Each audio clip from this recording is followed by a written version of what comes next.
Hello students, आज हम income from other sources को कंटिन्यू करते हुए डिस्कस करेंगे व्यवसाय एवं पेशे की अन्य आय। देखिए, व्यवसाय एवं पेशे की जो अन्य आय होगी वो भी इनकम फ्रॉम अदर सोर्सेज अन्य साधनों से आय में कर योग्य मानी जाएगी। जैसे कि हमने पिछली क्लास में देखा किराए की आय के संदर्भ में सबसे पहले इस क्रम में हम ले रहे हैं कमीशन से आय। देखो, नॉर्मली कमीशन की जो इनकम होती है वो व्यवसाय एवं पेशे की आय मानी जाती है, लेकिन यदि करदाता कमीशन प्राप्त करने का कार्य अतिरिक्त कार्य के रूप में करता है तो यह अन्य साधनों की आय के रूप में कर योग्य मानी जाएगी। इसमें जो हम आय सबसे पहले लेंगे वो है लॉटरी के एजेंट का लॉटरी के टिकटों के विक्रय पर प्राप्त कमीशन।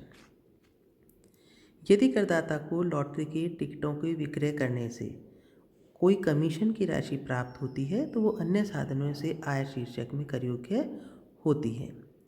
ऐसा कमीशन यदि 15,000 रुपये से अधिक है, यहाँ आपको ये चीज़ ध्यान रखनी है, यदि कमीशन की राशि 15,000 से अधिक है तो संपूर्ण राशि पर 5% की दर से TDS काट करके ही करदाता को उसका भुगतान किया जाता है। तो फिर क्या होगा, प्राप्त राशि को सकल बना करके स्टेटमेंट में शामिल किया जाता है। और सकल ग्रॉसअप बनाने का नियम क्या है, प्राप्त राशि इंटू 100 डिवाइडेड बाय 95, क्योंकि रेट ऑफ TDS कितना है 5%। अब जो राशि प्राप्त होगी उसे आप आय के विवरण में अन्य साधनों से आय शीर्षक में शामिल करेंगे। अगली इनकम आती है बीमा एजेंसी का कमीशन। यदि मान लीजिए करदाता बीमा एजेंट के रूप में किसी कंपनी या निगम में कार्य करता है और उसे यदि कमीशन की कोई राशि प्राप्त होती है तो वह अन्य साधनों से आय शीर्षक में कर योग्य होगी। यहाँ भी आपको ये ध्यान रखना है कि यदि बीमा एजेंट को प्राप्त कमीशन 15,000 रुपये से अधिक है तो 5% की दर से उस पर TDS काट करके शेष राशि का भुगतान ही उसे किया जाएगा। तो यहाँ भी आप जब क्रॉसअप करेंगे तो कैसे करेंगे, प्राप्त राशि मल्टीप्लाई बाय 100 डिवाइडेड बाय 95। यहाँ दोनों ही दशा में आपको एक चीज़ ध्यान रखनी है, ये जो हमने लॉटरी के टिकट, लॉटरी के एजेंट को प्राप्त कमीशन और बीमा एजेंसी का जो कमीशन पड़ा है, दोनों ए और बी बिंदु की दशा में यदि पैन कार्ड उपलब्ध नहीं होता है तो रेट ऑफ TDS 5% की जगह कितना हो जाएगा, 20%। तो फिर जब आप इसे क्रॉसअप करेंगे तो इसको आप 95 की जगह 80 से डिवाइड करेंगे।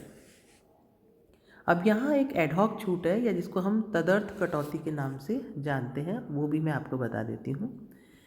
यदि एजेंट को गत वर्ष में प्राप्त कमीशन की राशि 60,000 रुपये से अधिक नहीं है और वह ऐसे कमीशन की आय प्राप्त करने के लिए किए गए व्ययों का कोई हिसाब नहीं रखता है तो उसे व्यय की जो कटौती है वो तदर्थ रूप में किस तरह से स्वीकृत की जाएगी वो हमें देखना है।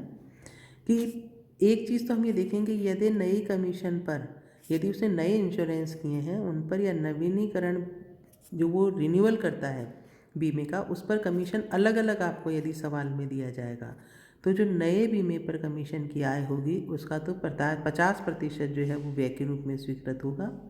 और यदि रिन्यूअल से प्राप्त कमीशन दिया गया है तो आय का 15% जो है वो व्यय के रूप में स्वीकृत होगा।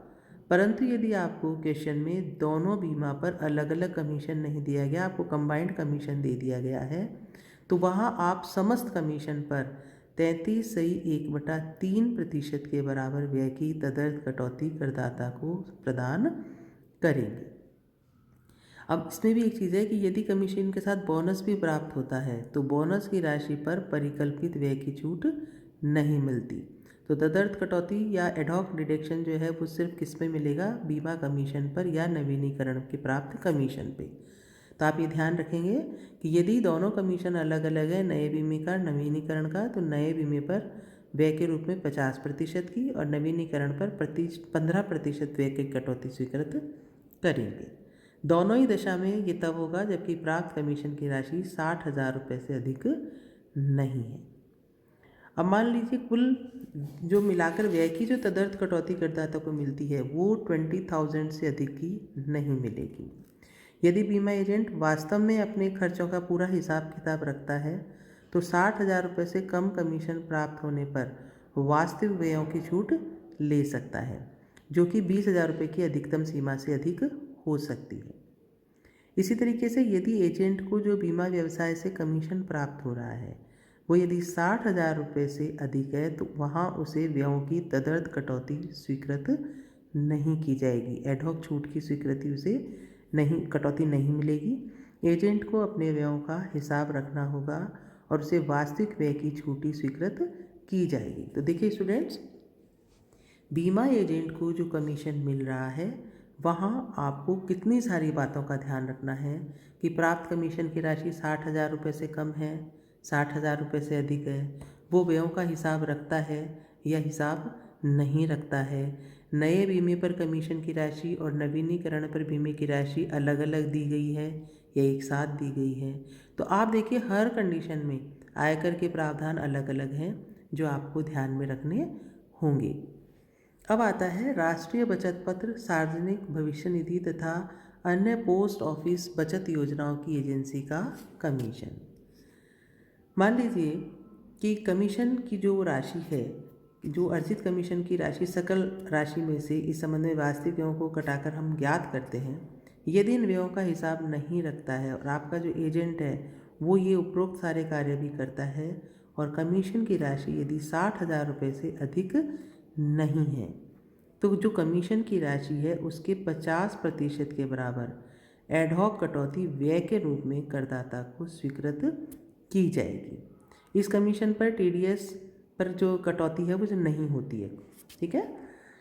अब यदि कोई व्यक्ति एलआईसी व पीपीएफ आदि का एजेंट भी है तो तदर्थ छूट या एडहॉक डिडक्शन तब भी मिलेगा जबकि दोनों कमीशन का योग 60,000 रुपये से अधिक न हो।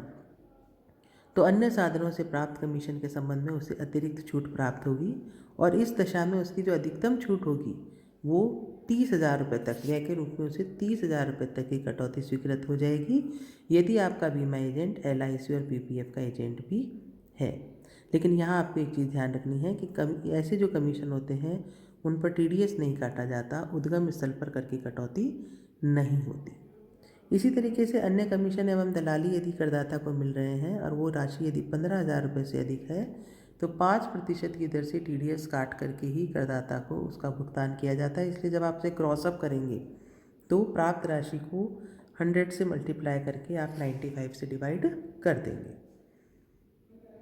अब आता है घुड़दौड़ के लिए घोड़े रखने से आय। यदि मान लीजिए करदाता जो है वो घुड़दौड़ के लिए घोड़े रखता है, घुड़दौड़ के घोड़े रखता है और उन घोड़ों का पारिश्रमिक व प्राप्त पुरस्कार आकस्मिक आय की श्रेणी में नहीं आता, तो यह एक इस तरह का व्यवसाय है और ऐसे आय में से वे सभी व्यय स्वीकृत किए जाएंगे जो ऐसे व्यवसाय से संबंधित हो। ऐसी घुड़दौड़ के लिए घोड़े रखने के व्यय जिसके लिए कोई भी व्यक्ति कानूनी तौर पर बाजी लगा सकता है कि कटौती स्वीकृत होती है, इन्हें घोड़े दौड़ाने के लिए मिलने वाले पारिश्रमिक व पुरस्कार में से घटा दिया जाता है। इसी तरीके से मान लीजिए घुड़दौड़ के लिए यदि घोड़े रखे गए हैं और उनसे यदि हानि होती है तो हानि के संबंध में यहाँ एक चीज़ ध्यान रखनी है कि घुड़दौड़ के लिए घोड़े रखने से होने वाली हानि अगले 4 कर निर्धारण वर्षों तक आगे ले जा करके घुड़दौड़ से ही होने वाली आय से उसे समायोजित किया जा सकता है। आगे के जो वर्ष हैं उसमें हम इसे किसी भी अन्य आय से समायोजित नहीं कर सकते। साथ ही साथ चालू वर्ष में भी ऐसी हानि का समायोजन अन्य किसी आय में से नहीं किया जा सकता। तो नटशेल में आप इसको ऐसे समझ लें कि घुड़दौड़ के लिए घोड़े रखने से यदि कोई हानि होती है तो उसकी पूर्ति चालू वर्ष में भी और अगले 4 वर्षों में भी घोड़दौड़ से होने वाली आय से ही उसकी पूर्ति की जा सकती है। इसी तरीके से पेशागत एवं तकनीकी सेवाओं का पारिश्रमिक यदि है, फी फॉर प्रोफेशनल और टेक्निकल सर्विस यदि है, तो यदि किसी व्यक्ति को एक वर्ष में 30,000 रुपये से अधिक की राशि तकनीकी अथवा पेशागत सेवाओं के कारण प्राप्त होती है तो उस पर 10% की दर से टीडीएस काट करके शेष राशि का भुगतान किया जाता है। अब यहाँ भी एक चीज़ ध्यान रखनी है कि यदि करदाता ने को पैन कार्ड यदि उसने उपलब्ध नहीं करवाया है तो रेट ऑफ टीडीएस 10% के स्थान पर 20% हो जाता है और 20% की दर से कटौती करने के बाद ही उसे भुगतान किया जाता है। तो यहाँ जब आप प्राप्त राशि को सकल करेंगे तो amount received into 100 divided by 90 करेंगे, लेकिन यदि पैन कार्ड उपलब्ध नहीं कराया है तो आप इसे 80 करेंगे क्योंकि वहाँ रेट ऑफ टीडीएस कितना हो जाएगा, 20% हो जाएगा। पेशागत अथवा तकनीकी सेवाओं से तात्पर्य किसी कानूनी, चिकित्सा संबंधी, अभियांत्रिकी, मकान निर्माण, तकनीकी, आंतरिक साज सज्जा अथवा लेखांकन संबंधी पेशागत एवं तकनीकी सेवाओं से है। और पुस्तक लेखन से प्राप्त रॉयल्टी को भी तकनीकी सेवाओं का पारिश्रमिक माना जाता है। इसी तरह लेखकों को अधिकार शुल्क के संबंध में यदि कोई आय प्राप्त होती है और अधिकार शुल्क की राशि यदि 25,000 रुपये से कम है तो करदाता को, यदि व्यय का वो कोई हिसाब नहीं रखता है, तो आय के 25% अथवा 5,000 जो भी दोनों में से कम हो की तदर्थ कटौती व्यय के रूप में स्वीकृत की जाती है। इसी प्रकार यदि सामान्य प्रकार की कोई ऐसी आय है जो अन्य साधनों में कर योग्य अगर उसे मान रहे हैं, तो अन्य साधनों से आय शीर्षक में भारत से बाहर की स्थित कृषि भूमि की आय, हाट बाजार से, मछली बाजार से या जंगल से आय, कीमैन बीमा पॉलिसी से प्राप्त आय, इस तरह की आय को अन्य साधनों से आय शीर्षक में कर योग्य माना जाता है। तो यहाँ हम ये देख रहे हैं कि ऐसी आय जो पहले 4 शीर्षक में कर योग्य नहीं है, उसे अन्य साधनों से आय शीर्षक में हम कर योग्य मान रहे हैं। तो इसमें कुछ इस प्रकार की सामान्य आय है जो मैंने आपको उदाहरण दिया: patent, trademark, plant, machinery, furniture आदि के प्रयोग करने का किराया, शुल्क या अधिकार शुल्क, ये सब भी अन्य साधनों से आय में कर योग्य होंगे। इसी तरीके से मान लीजिए कोई व्यवसाय ऐसा है जो बंद हो गया, उसकी संपत्ति से यदि कोई आय होती है, उसके बैड डेट से कोई रिकवरी हो जाती है, तो वो भी अन्य साधनों से आय शीर्षक में कर योग्य होगी। सलाह देने या ट्यूशन कार्य से यदि कोई आय होती है, वो भी अन्य साधनों से आय शीर्षक में कर योग्य होगी। आकाशवाणी, दूरदर्शन व गोष्ठियों आदि पर यदि कोई वार्तालाप करदाता करता है और उससे यदि उसे कोई आय होती है, तो वह भी अन्य साधनों से आय शीर्षक में ही कर योग्य होगी। व्यापार प्रारंभ होने से पूर्व बैंक में जमा की राशि पर यदि कोई ब्याज प्राप्त होता है, क्योंकि इसे व्यवसाय की आय उस दिन से माना जाएंगे जिस दिन से व्यवसाय प्रारंभ होगा, तो वो ब्याज भी जो है वो अन्य साधनों की आय माना जाएगा। तो हम बार बार ये देख रहे हैं कि वो सभी आय जो कि प्रथम 4 शीर्षक में कर योग्य नहीं है, वो अन्य साधनों से आय शीर्षक में कर योग्य है। अगली क्लास में मैं आपको इसी के संदर्भ में जो अन्य आय है वो बताऊंगी। धन्यवाद।